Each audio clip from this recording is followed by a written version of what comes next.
Hello everyone, welcome to this week videos. In this week videos, I'm gonna do a very quick Aspen Plus simulation on the production of ethyl acetate from ethanol and acetic acid. Actually, I have talked about this process in my earlier videos, which I have published like 8 months ago, if I'm not mistaken. But so instead of focusing on the process itself, like discussing what are ethyl acetate and whatnot, instead of doing that, what I'm proposing in these videos is to focus on the block that I will be using to model the process, which is the CSTR block, as well as focus on the reaction itself, which is the equilibrium reaction. So I guess in the when we do our simulation, we will see what kind of input that we need to add. Okay, when we use the CSTR, and what kind of input also that we need to include when we set up our reaction equilibrium reaction. So without further ado, let's get to it. So as you can see here, this process. This process is pretty simple. Basically, we have 1 mole of ethanol react with 1 mole of acetic acid to form 1 mole of ethyl acetate and 1 mole of water. And the entire reaction is a liquid phase reaction. And our objective for today's videos is we're gonna model the reaction process using a CSTR block, and we're going to do a simple sensitivity analysis where we're going to observe how the reaction conversion changes with respect to reactor volume. And this figure shows our process flow diagram where we have two streams coming in, stream A and stream B. Both of the stream have similar temperature of 20 degrees Celsius and pressure around 110 kilopascal. In stream A, we have 50 kilomole per hour of acetic acid, and stream B, we have 50 kilomole per hour of ethanol. And then these two streams gonna mix in a mixer to form a mixture of a solution, which I denote as F, which I name it as a feed, okay? And then I have a reactor block here operating at 50 degrees Celsius, pressure around 101 kilopascal, and the volume of the reactor is around 3 cubic meter. And then we have a product stream. And finally, we have important information that we need to include in our simulation. The first one here, we have rate constant, K, which is 1.206 times 10 to the power of 6 per second. And then we have activation energy of reaction around 54,240 kilojoule per mole. And then because this is an equilibrium-based reaction, we have equilibrium constant KEQ based on molarity, which is equal to 4.5. And we will be using NRTL HOC for our thermodynamic property methods. And finally, we have our rate of reaction. This is a net rate of reaction where we have a forward reaction and we have a backward reaction. And if you see this net reaction rate, it is clear that forward reaction follows the power law type of reaction, and backward reaction also follow the power law types of reaction. And now that we have clearly defined our problem, let's do our simulation. Okay, I have opened my Aspen Plus software, and first, what I'm going to do, as usual, I'm going to input my component. The first one is ethanol.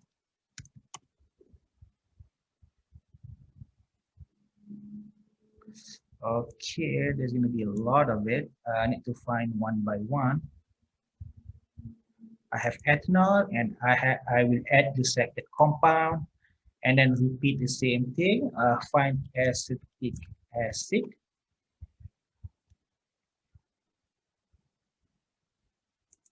Add selected compound. I'm gonna add.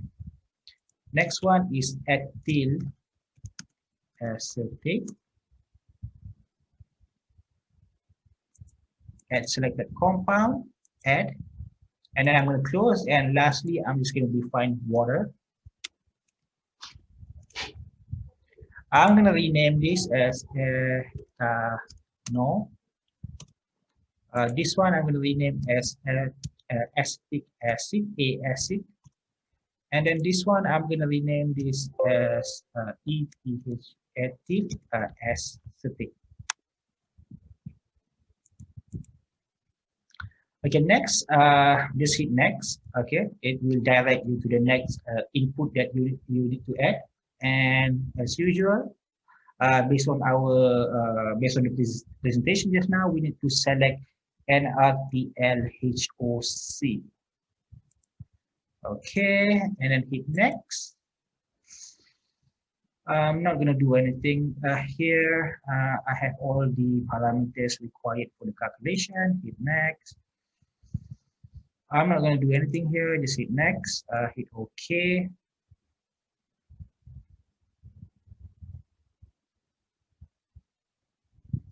And then I'm going to go to the simulation environment. Okay, I'm going to add mixer. Okay, and then I'm going to add a reactor, CSTR. And then I'm going to add my material stream, which is here as one. I'm going to rename it later.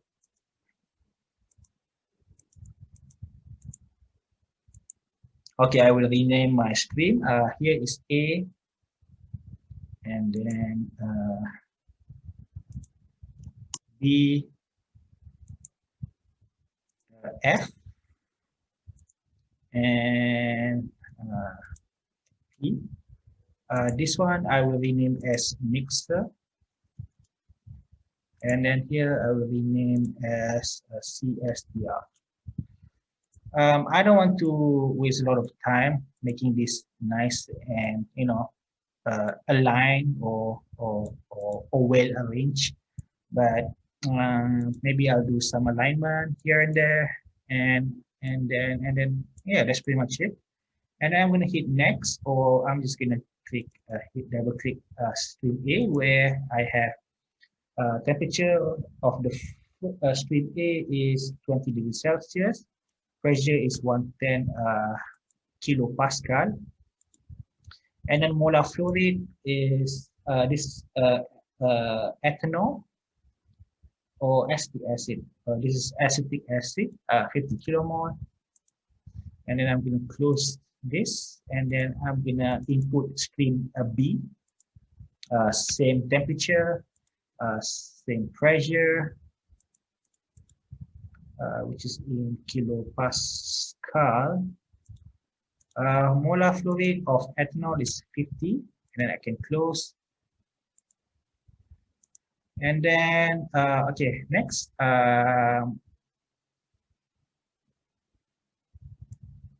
need to move this video first so that I can hit next. Okay, hit next. Okay, here I am at the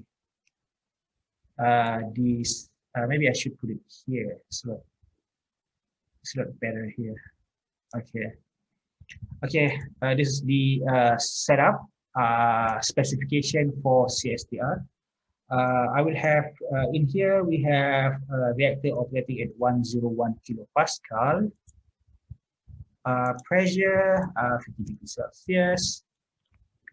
And then vent phases, because our reaction it is a liquid phase reaction. I'm gonna use liquid only as a vent phases, and then I'm going to specify reactor volume, and our reactor volume is 3 cubic meter. So this one, and then 3 cubic meters, and we have completed this specification form, and then we need to complete the reaction form. You can hit new here, and then it will generate a folder named reaction R1, which you need to add the activation energy as well as the reaction constant and all of that stuff. And then I'm going to hit OK.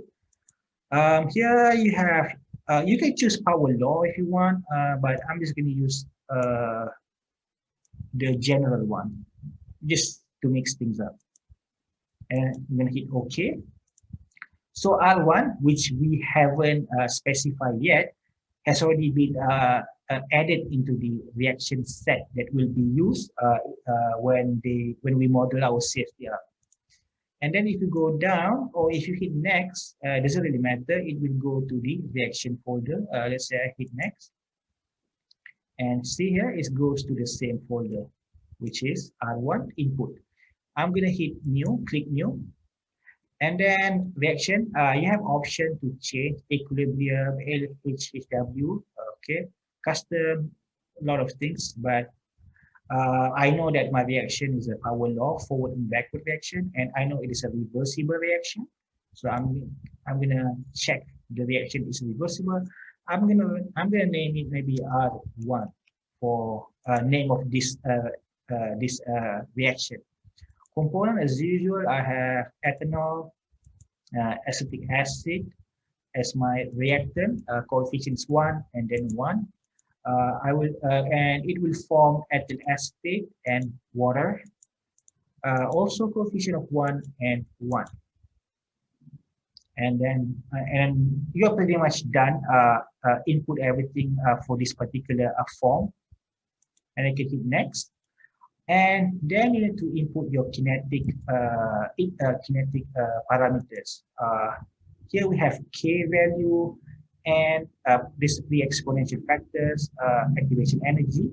T naught here is your T reference, which I will explain later. Here I have the rate constant is 1.206 to the power of 6. It should be the unit should be to the power of second. No, second to the power of -1. Activation energy I know is 54,240 kilojoule per kilomole. And I don't know what's my T ref, but in this one is your kinetic factor, by the way. And then in the equilibrium, because this is an equilibrium reaction, you need to input something here. I'm gonna compute KEQ from the built-in expression, and here I'm gonna use molarity because that's it is specified in the problem.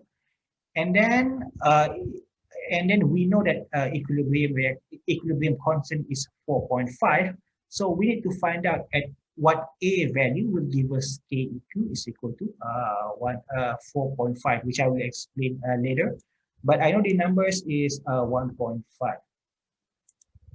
Okay, I'm pretty much done setting up the reaction, the reaction and CSTR block. Okay, before I run my reaction, I'm gonna talk about the input specification for the CSTR, as well as the parameter that you need to add for the equilibrium constant, as well as the activation energy, kinetic driving force, as well as I think the other one is a chemical potential driving force. I forgot, maybe later I will show. So as you can see here, this is our reaction where we have acetic acid react with ethanol, forming ethyl acetate and water. And all of it has a coefficient of 1, okay, for each of these chemical species.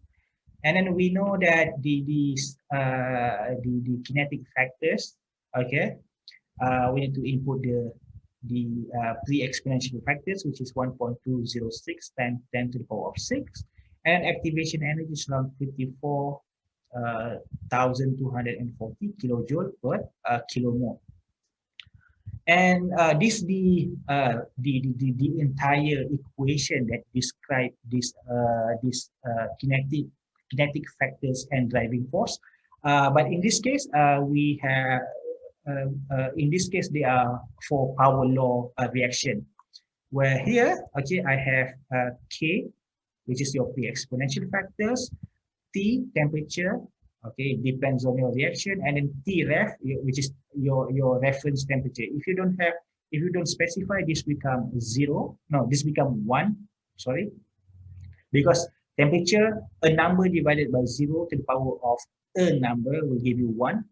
exponent, okay, activation energy divided by universal gas constant, multiplied by 1 over T minus 1 over T ref. So if you don't specify 1 over T ref, this term is eliminated.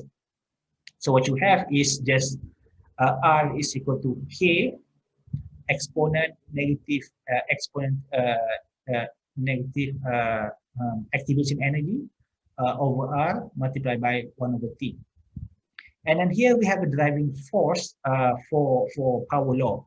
Here, this is a not pi term. By the way, this sum of product symbol where you have K here is a constant. I don't really remember what it is. And C here is your concentration. It can be maybe in the form of a molarity. It can be in the form of partial pressure and so on and so on.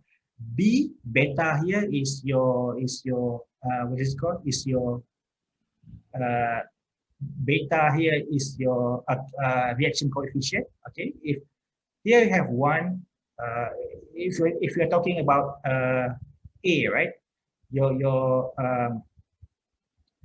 coefficient is 1, so you have C for acetic acid to the power of 1. And then it is because it is a product, right? So you just continue on with B, C, D, and so on and so on. But since I have set the coefficient, okay, for the forward reaction as 1 and 1, so what I have is just something like this. And then if you remember the built-in expression for the equilibrium coefficient calculation, equilibrium constant calculation, you have two options. The first one is to use the Gibbs free energy. You let Aspen to calculate it for you. But since I know what is my KEQ, I can sort of like back calculate the parameter in such a way that I get KEQ is equal to 4.5. So what I'm going to do first, this is the equation that relates equilibrium constant with some parameter A, and B, a constant A, B, C, and then D, and they are a function of temperatures. And then I can set, because I know my K equilibrium constant is 4.5, I can just set B, C, D equals to 0. So what I have is just ln KE, or natural log of KE is equal to A. And then you do calculation, you will get A is equal to 1.5.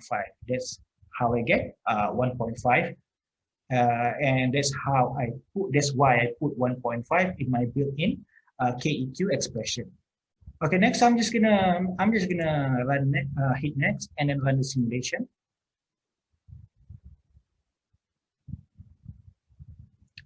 Okay, I have a result, but I'm not gonna view the screen summary just yet because we're gonna do a simple sensitivity analysis to observe how the conversion, okay, changes with respect to the reactor volume. So what we're gonna do next is we're just gonna go to this I think model analysis tool. Okay, you need to go to the model analysis tool, go to sensitivity, and then hit new. You can add your own ID, but I'm just gonna keep it as it is. Hit OK. I need to define my variables. In this case, my manipulated variables. So I want to manipulate my reactor volume. So my manipulated variable should be reactor volume. So I hit new. Type, it is a reactor variable. So just choose a block variables. Choose your block. CSTR is your block. Variable, you have option to look for, but since I know what variable that I want, it is a volume. So just select reactor volume. Unit, I want it to be in cubic meter. I'm gonna vary between 0.5 to 10 cubic meters, and increment is they do calculation. They repeat the calculation every 0.5 cubic meter.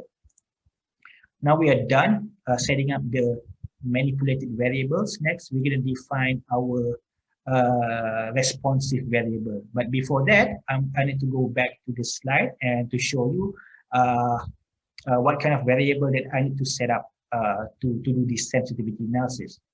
So as I said before, we will observe how the reaction conversion changes with reactor volume. And from here, we know that our manipulated variables is reactor volume and our responsive variable is our conversion. And I'm gonna calculate the conversion based on this equation where I have Fi, flow rate of species I. For example, maybe I'm gonna use ethanol. Yes, ethanol minus ethanol leaving out of the reactor divided by the ethanol incoming ethanol. But since I know what's the incoming flow rate of ethanol, I can just simply use 50 minus ethanol flow rate leaving the reactor divided by 50. That's how I'm going to define my conversions. And then I also need to define my ethanol molar flow rate leaving the reactor, which I will define as Fj. So those are the two variables that I need to set up. Okay, coming back to our Aspen, I just need to define our variables. The first one here is we're going to define molar flow rate of ethanol leaving the reactor, which is Fj. Hit OK. So it is a stream variable. Okay, choose stream variable, and it's going to be a molar flow rate.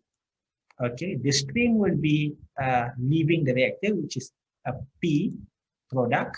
Component that I'm interested in is the ethanol leaving the reactor. Unit is in kilomole per hour, should be okay. And then we're going to define one more, which is the conversion. I'm going to put X for my conversion. Now, if you go to all of this category, you will not find any conversion variables available in Aspen. So you need to have your own sort of like user-defined variable. So what you need to do is just go to type. Just need to choose. I forgot what it is. Should